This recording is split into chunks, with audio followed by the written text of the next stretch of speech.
نو الحمدلله پر رمضان المبارک کې په مختلفو موضوعګانو باندې د رمضان هغه بیانونه هغه شوي دي. نن به یو خبره ستاسو خدمت کې زه دا عرض کوم چې نبی علیه الصلاة والسلام مونږ ته د جهنم نه د پناه غوښتو حکم کړی دی. نو دا جهنم څه شی دا څه شی او د دې نه پناه ولې غوښتل شوې ده؟ نبی کریم صلی الله علیه وسلم لا یو واری جبریل امین راغی. نبی علیه الصلاة والسلام ته نه د جهنم په باره کې سوال وکړ. جبریل امین جواب ورکی وی دا د الله مخلوق دی، دا الله چې دی هغه پیدا کړی دی. وی چې کله الله دا جهنم پیدا کو زر کالا الله تبارک و تعالی د دې دا اور بل چې کله زر کاله د دې د هغې اور وشو نو هغه اور د دې سور شو. وی بیا الله تبارک و تعالی دې زر کاله نور اور بل د هغې زرو کالو سره د جهنم اور چې دی دا زیړ شو، کلر بدل کو زیړ شو.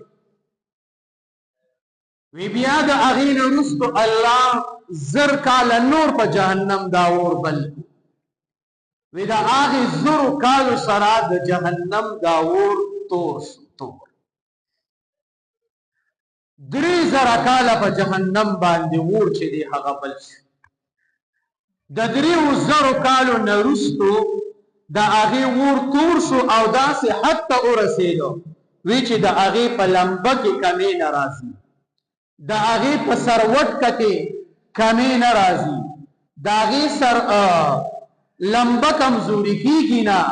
د هغې سروټکه یخېږي نه. داسې الله دا جهنم په خطرناک انداز سره چې دی هغه تیار کړ. بیا یې حکم وکړو چې لاړ شه زما د بنده آدم علیه السلام د پاره دی اوس د دې نه هغه اندازه لیکي چې دا اور څومره به حد کې، څومره د دې ګرمایش دي، څومره د دې هغه تپش د دې نه اندازه لیکي. دا بل یو روایت دی. جبریل امین ته الله حکم وکړو چې لاړ شه او آدم لا اور چې دی هغه راوړه. او دا جهنم چې کوم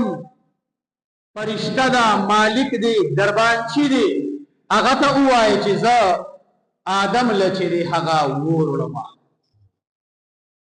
چې کله جبریل امین راغی او د جهنم داروغه ته یې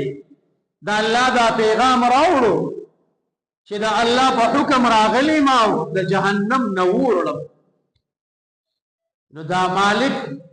ورته وي څومره اور وړې؟ وی یاره د یو قجوري په مقدار راکړه، د یوې قجوري په مقدار. نو هغه د جهنم هغه داروغه هغه مالک ورته جواب کوي چې دا د قجوري دا مقدار ته ورسي دنیا ته نو دا به دا اوه واړه ځمکې دا اوه واړه اسمانونه چې دی هغه وسیږي د دنیا کې د دې طاقت چې دی هغه نشته. وی ښځه داسې وکړه چې د قجوري د هډوکي په مقدار باندې راکړه. وی د قجوري په مقدار ور په دې کې د دنیا طاقت نشته. کدا د دنیا ته وړو نو په مخ د ځمکه باندې به یو ساس کې باران چې دی هغه ونشي، په مخ د ځمکه باندې به یو شین بوټی چې دی هغه زرغون نشي. جبریل امین راغی د الله خدمت کې عرض وکړو. الله ته فرمایل وی لاړ شه وایه ورته چې د زرې برابر اور راکړه. ذره تاسو پیژنئ چې کله دا غرمه راوخیږي او د روشندان کې یا یو سورنګ کې د نور دا شعاع راشي او په هغې کې هغه دوړه غونته الوزي نو هغې نرۍ پرزې ته چې دی ذره ویل کېږي وی د دغې ذرې مطابق دی نه راوړه جبریل امین چې راغی او د جهنم هغې داروغه ته وایي وی الله فرمایي چې د ذرې برابر راکړه چې کله یې وده د ذرې برابر ور ورکو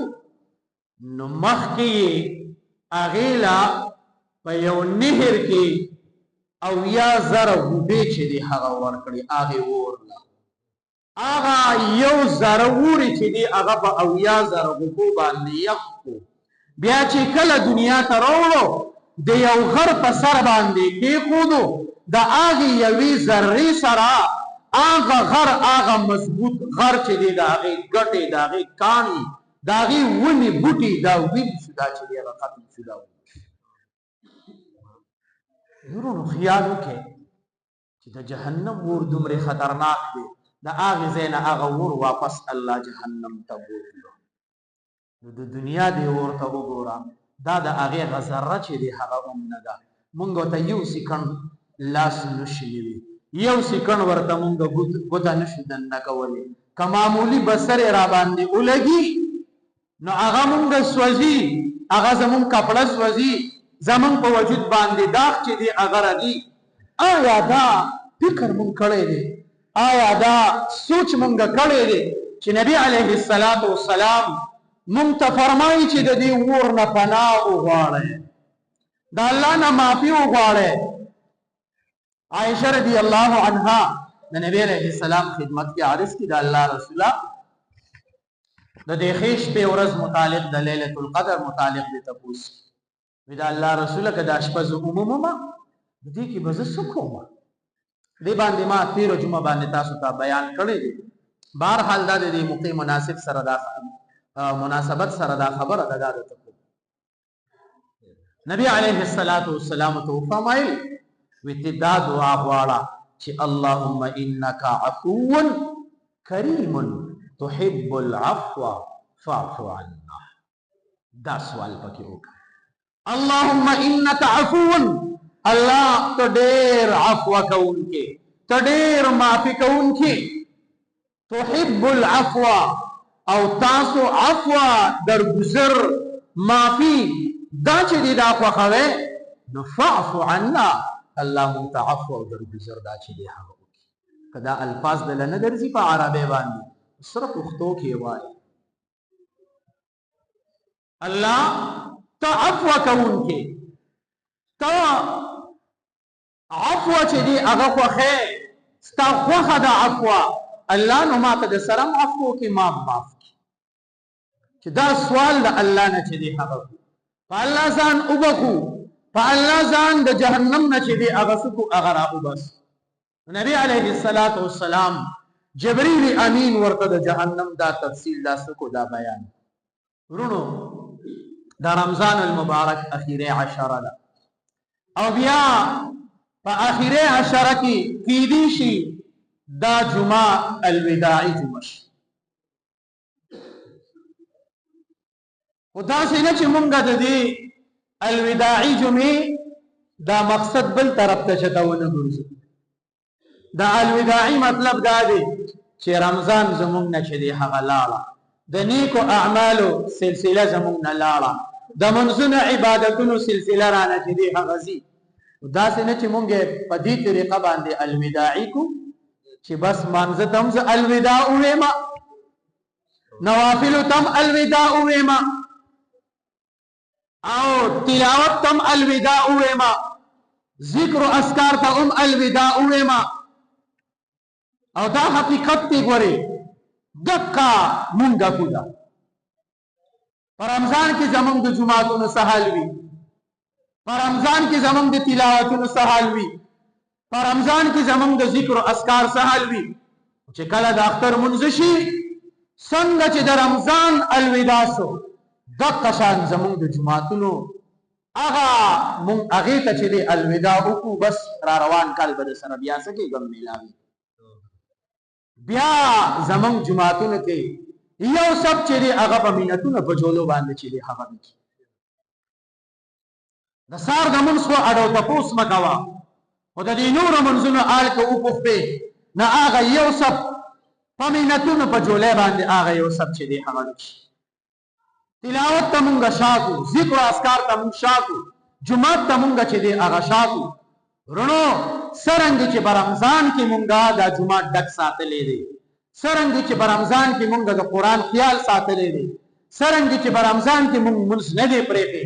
څرنګه چې په رمضان کې مونږ تلاوت نه دی پرېښی څرنګه چې په رمضان کې مونږ نوافل تهجد نه دی پرېښی دقه شان دی زمونږ دا عزمي چې بغیر رمضان کې به زه دا اعمال دا چې دی هغه کوم ځکه دا د مشق میاشت ده الله په دې میاشت کې به مونږ باندې مشق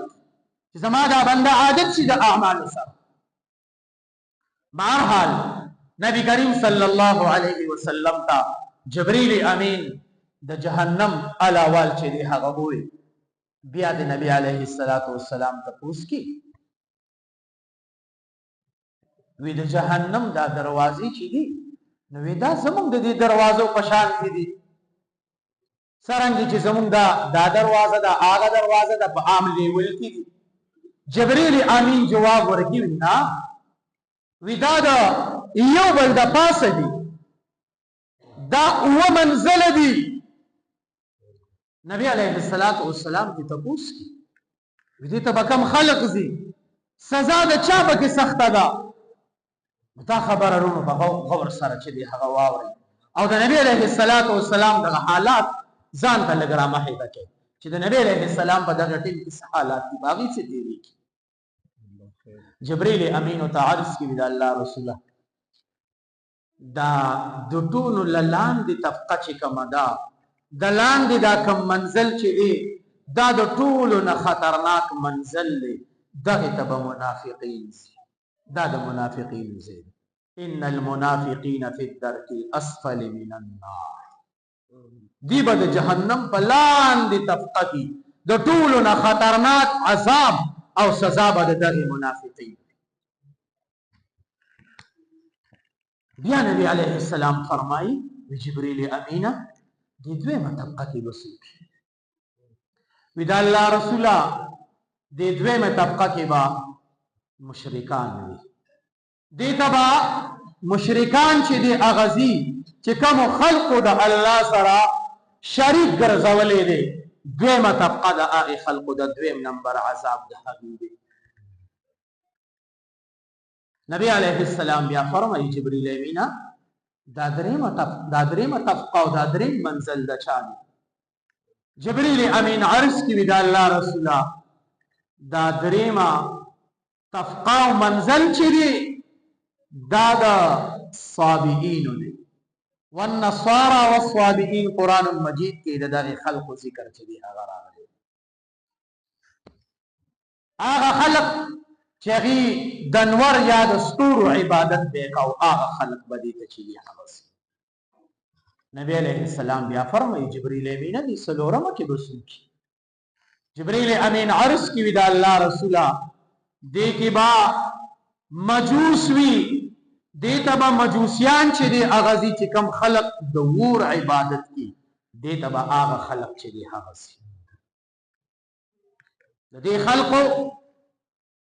عادات دیر خطرناک عاداتو دغی مجوسو با گیری چې دی اغا خرائن گیری بینوی دا دا آغی خلقو عادت دی ماتا که منو کنه منو گوری حقیقت داری خواه بریک بے غټول بریک بے په شوندو کې دنه په خوله کې دنه چې دی هغه پراته دا دغه مجوس عادت نن موږ ته ګناه نخکاری نن موږ ته جرم چې دی هغه نخکاری د دغه خلقو سلورم منزل دی سلورم زید دی دغه خلق به دغه سلورم منزل او سلورم جهنم دی نبی علیہ السلام بیا فرمائی پنځم منزل کې بسوک جبرئیل امین عرض کی دا اللہ رسولہ دے کی با یہودیان دے تبا یہود چی دے آغازی شپاگم کې بسوکی جبريل امین عرض کی دا الله رسول دې کې به نصاراوي چې کله دا شپږ پوره شو جبريل امین خاموش دی نبی علیہ السلام کی یو پیره تپوسو کو جبريل امین جواب نه ورکړي بیا دې تپوس کی جبريل امینا جواب درانه کو دی اوم تحقیق او دی اوم منزل ته بسوک زی جبريل امین خاموش دی د نبی علیہ السلام عادات اخلاق داغه خو ته پته ده سواینا نبی علیہ السلام دې تپوس کی جبريل امین او راته نو دا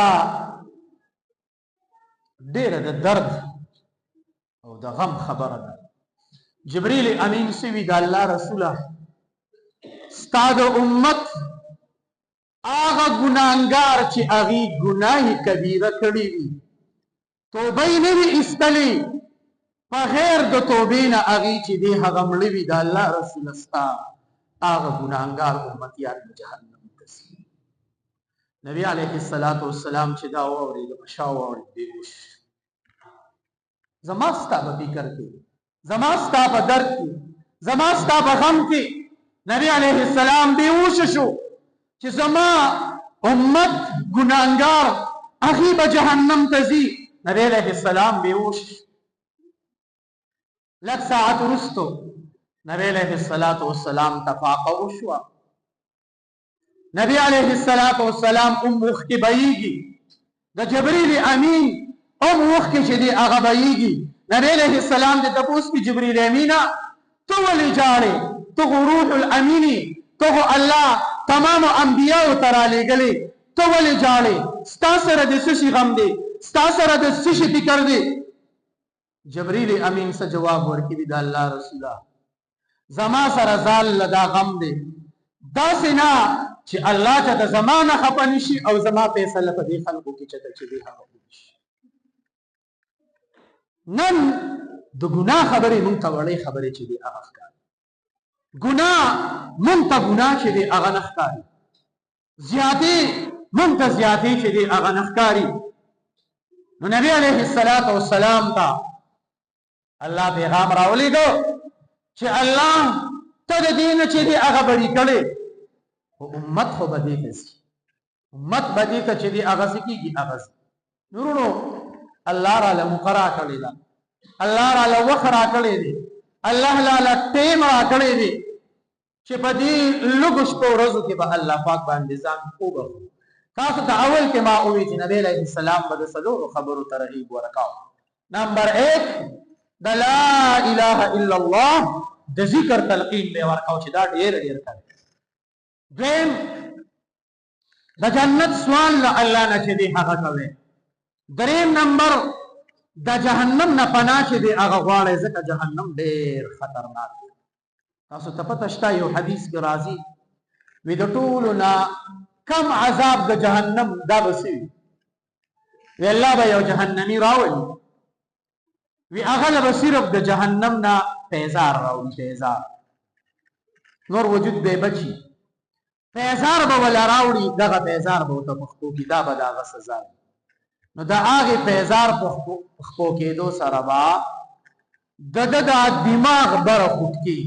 وی داسې به خوټ کیږي لکه چې په اور باندې سړی لوخي کیږي او هغه خوټ کیږي او گاون کې داغي هغه پتیلی او د هغه لوخي هغه واس اوریدي شي د قشان داغه د دماغ به خوټ کیږي دنه به داغه د زړه د کولمې د اینا دارس سره چې دی هغه خوټ کیږي دا اوازونه به بار خلق کړي هغه اوري چې دی یو ادنا جهنمی کمزوري عذاب او سزا دا چې دی هغه دا چې یو سړی ګناهونه کړي لوی لوی ګناهونه کړي کبیره ګناهونه کړي چې دا به ورونو د الله راته د توبې دروازه چې دی هغه کولاو کړی دا نبی علیہ السلام با سلورم نمبر خبره کومه کوله نبی علیہ السلام با د توبې ترغیب ورکاو چې تاسو څه وکړئ توبه چې دی هغه وباسئ نن ګوره د خبرو کې یو خبره رااله د ګیری دا ګناه زموږ نه څومره چې دی هغه دا مونږ ته ګناه نه ښکاري دا مونږ ته جرم چې دی هغه نه ښکاري څوک مونږ ته ګناه نه ښکاري حرام خوري مونږ ته ګناه چې دی هغه نه ښکاري مونږ ټول په دې سيزونو کې چې دی هغه سوي دا مبتلا څه د ګناه اثر دا به مونږ کې چې دی هغه پروت هغه مونږ کې چې دی هغه موجود دی نو ولې الله تعالی مقرر کړی دا نبی علیہ السلام فرمایي چې الله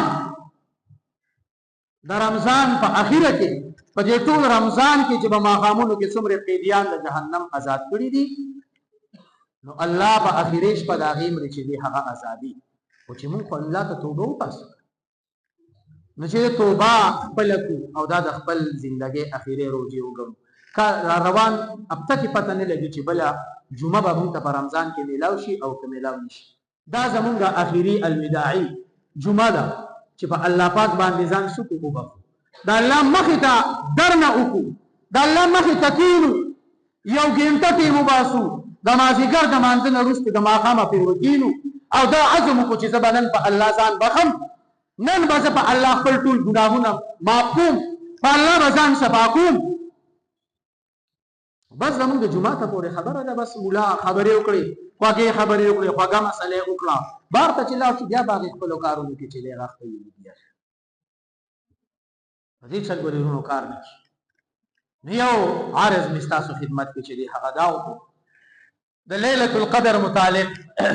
او دغه شان د اعتکاف متعلق تېره جمعه باندې تاسو ته ما بحث چې دی هغه کړی اوس کوم اهم مسله هغه را روانه ده هغه د صدقه الفطر ده سرسایه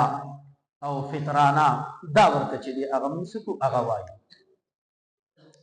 صدقه الفطر د نبی کریم صلی الله علیه وسلم زمانه کې د دې چې کوم نصاب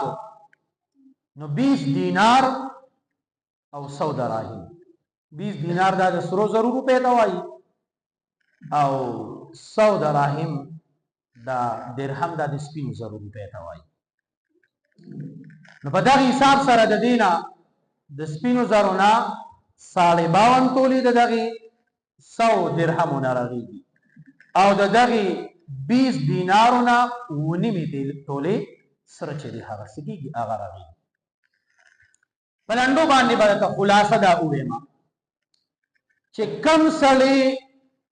زکات ورکي د زکات نصاب سره پوره دی او د زکات ورکي نو هغه سړی به صدقه فطر چې دی هغه هم سکی دا ورکي چاله دی ورکو نو په کم سړی چې زکات کیږي ته ولا زکات ورکي هغه سړی له ته صدقه فطر چې دی دا هم ورکولی شي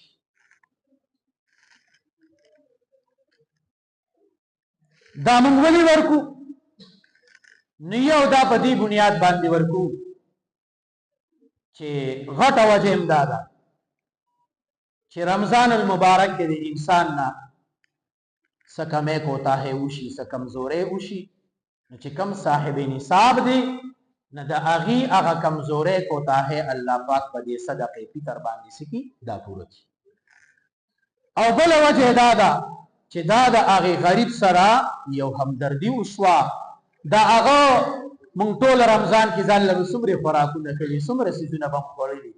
دغه شان چې د دې غریب په کور کې څه راشي او د دې غریب په کور کې څه پخلی وشي او څه ښکلې جامې واغوندي څه پیزار وغیره دا چې دی هغه څه کي هغه په خپو کې نو دویم نمبر پکې دغه همدردي ده د غریب مسلمان سره بله خبره دی کې چې دی هغه دا ده چې په زکات کې کال تیریدل دا ضروري دي په صدقې فطر کې کال تیریدل ضروري دي که یو سړی د اختر په شپه باندې د سره دوره مال راغی چې دی مالدار شو نو دی به هم صدقې فطر ورکړي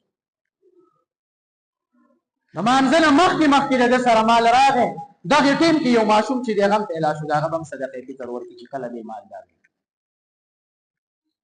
چې کم بالغ الواد دی پکار دا د چې هغوی په خپله باندې ورکړي که نه د هغې سره پیسې وغیره څه نه وي نو بیا پلار له پکار دی چې د هغې بچي چې دی هغه څه کړي هغه ورکړي بیبي له هم پکار دی چې خپله سرسایي په خپله باندې ورکړي که د هغې سره دومرې مال نه وي نو خاوند له پکار دی چې د هغې په ځای هغه چې دی هغه هم څه کړي ورکولی شي کم چې بهر ملکونو کې دي بهر ملکونو والا هغه به د هغه ځای په اعتبار باندې چې دی هغه څه کې سرسایه ورکړي. دې کې وجه چې دی هغه دا ده چې په کومه خبره کې غریب ته پیدا وي نو په هغې باندې به عمل چې دی هغه کېږي.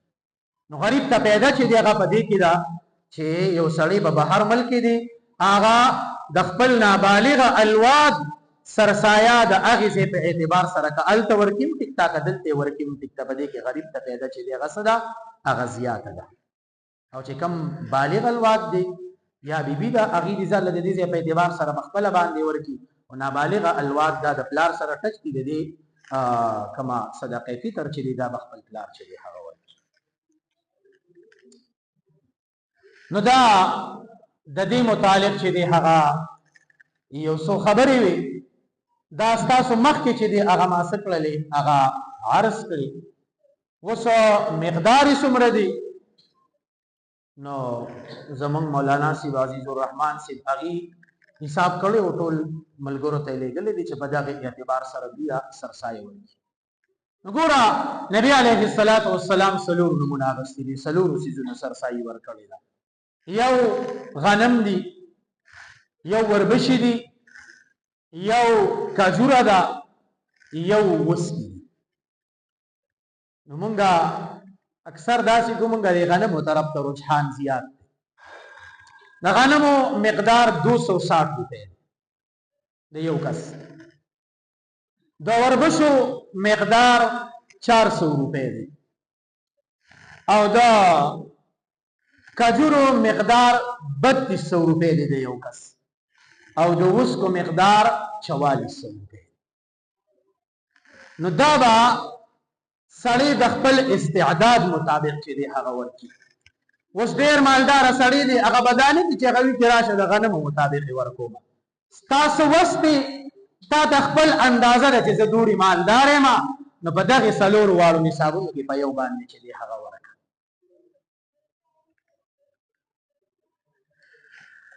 د دې مثال به دله په لنډو دا درکړم. ګوره مونږ چې کله دې وړوکي ته مونځ ښیو یا بل چا ته مونځ ښیو نو مونږ ورته دا سورې اخلاص سره پکې د قل هو دا سورتو ته وایو. اوس یو سړی دی هغه ته د دې قل هو نه علاوه نور سورتونه هم یاد دي نو دی به ورې صرف په قل هو باندې بیا مونځ نه کړي. دی به سره دا نور سورتونه چې دی هغه هم وایي. دی به د هغې خپل استعداد مطابق سورت وایي. دقه شانتې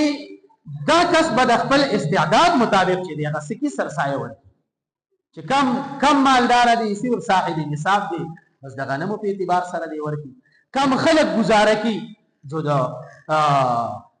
وربشو په اعتبار سره دی ورکړي. ښه د دې نه ښه ګزاره چې دی هغه کي د کجورو په اعتبار سره ورکړي. او چې ښه کروړپتي دی او د سره پکې د دې پته نه لګي بیا د دې وسکو په اعتبار سره چې دی هغه ورکړي. بهرحال دا څلور نمونه نبی علیه الصلاة والسلام اغسطی دی چې تاسو د خپل سرسایي خپل صدقه فطر دا به هغه اعتبار سره چې دی هغه ورکړي. نو هر یو ملګری د خپل ځان چې دی هغه معلوم دی غریب له ورکړي. اوس یې ورکولی شي د مخکې نه هم ورکولی شي د اختر د مانځه نه مخکې هم ورکولی شي خو اوس ورکړی شي نو ډېره بهتره به وي ځکه غریب به بېځا الله څه نه څه چې دی هغه وکړي. الله تبارک وتعالی دې به یو دې څو خبرو باندې ما او تاسو له عمل کولو توفیق را نصیب کړي. واخر دعوانا ان الحمد لله رب العالمین. سنت چانل